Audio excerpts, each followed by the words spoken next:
So the first place we'll start is user administration. You just click into it.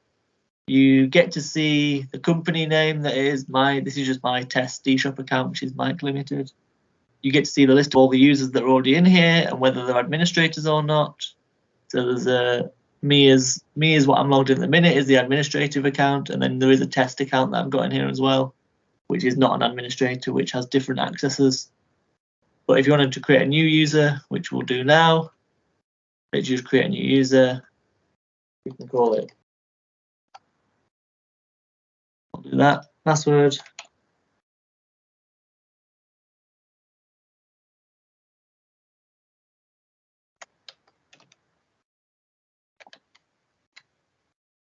Personal data is what you put in.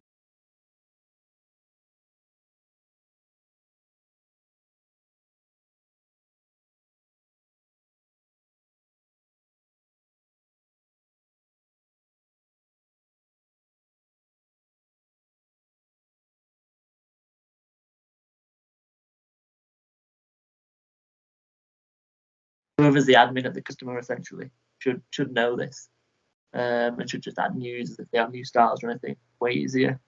Order values is the maximum and minimum for this specific user. So this is for if you want to set up the approvals. Basically, you would set up the administrator as an approver who has to approve all the orders, and then we'd set up this specific person who is Mike Warwick Test 2. Has a maximum order value of say £500 and a minimum, and you put the minimum in purely if you have so much to spend for free delivery, basically. So you could put something like £70 in or whatever it is. Maximum item value is a single item. So to stop someone buying, I don't know, a shrink fit machine or something really high value, you could put a maximum item value and stop them buying something expensive. Or a vending machine. Delivery address is that we pick the default delivery address for this specific person, because obviously if a customer has multiple sites, they might have 2 addresses for delivery. You might say that this specific person only delivers to this specific factory, and that's all the orders that this person places will get delivered to that address.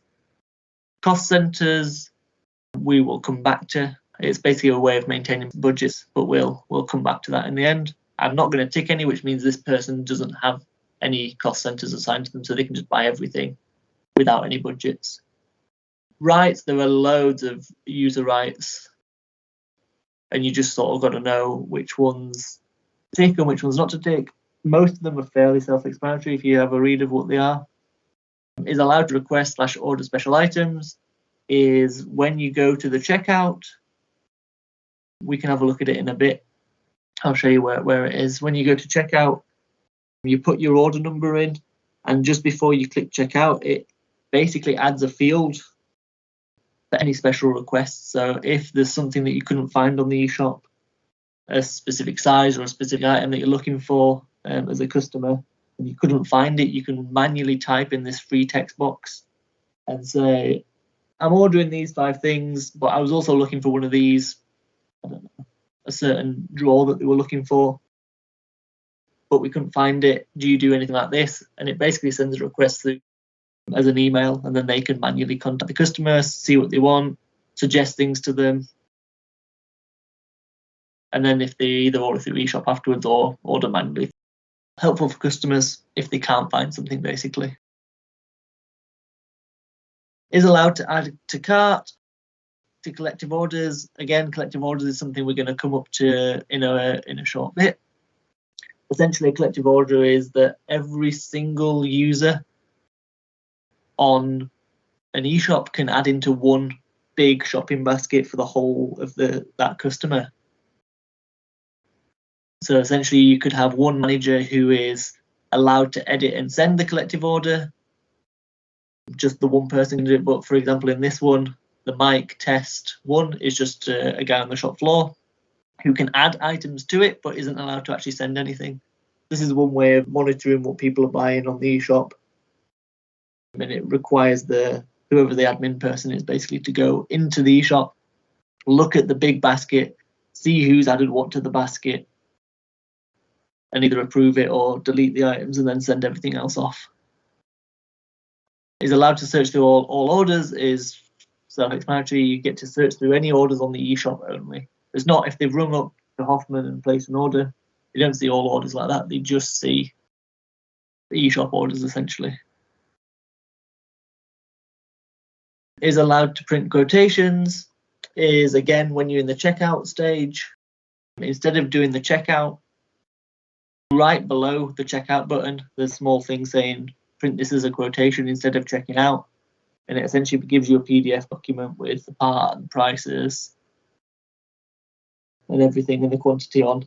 And the idea behind that is that if there's someone on the shop floor doing it and isn't allowed to order themselves, they can print the quotation and then take it up to the boss for physical signing off or something, usually, if they've got to have a paper record of everything they want to order. And then the boss can basically order it, or purchasing can go in and buy it from there.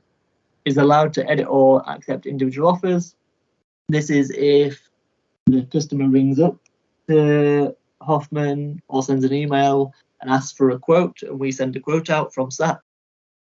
All those quotes go to the customer's eShop if they have one.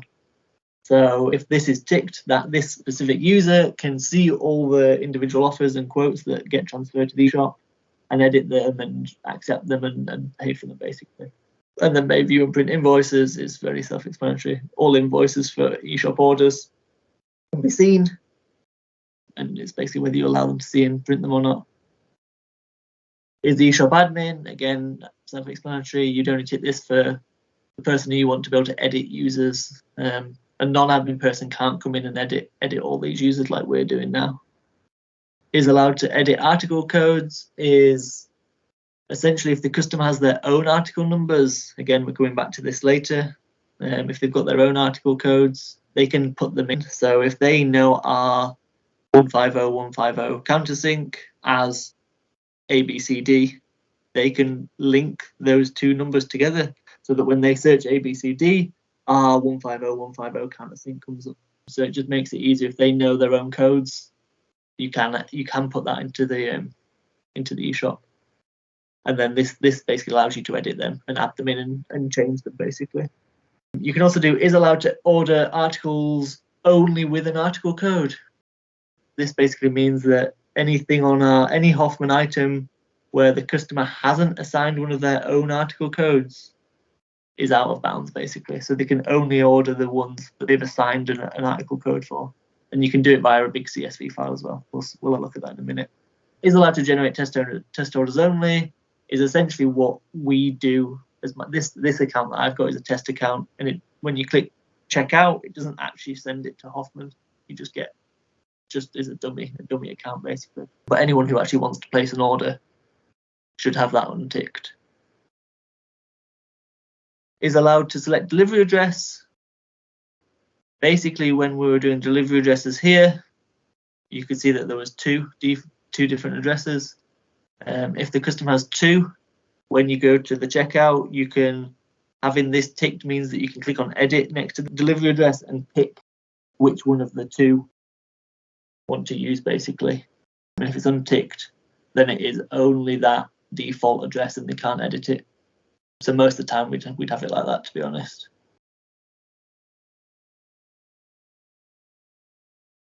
And then is allowed to modify delivery address means that if you click edit, you can retype anything. If they want to do a one-time delivery to their home or something, they could do it. Quite risky if you want all the customers doing it at somewhere, because they could just retype whatever they wanted and get stuff delivered. So yeah, usually these two are not ticked, and we just force them to use the one delivery address that's assigned to them up here, basically.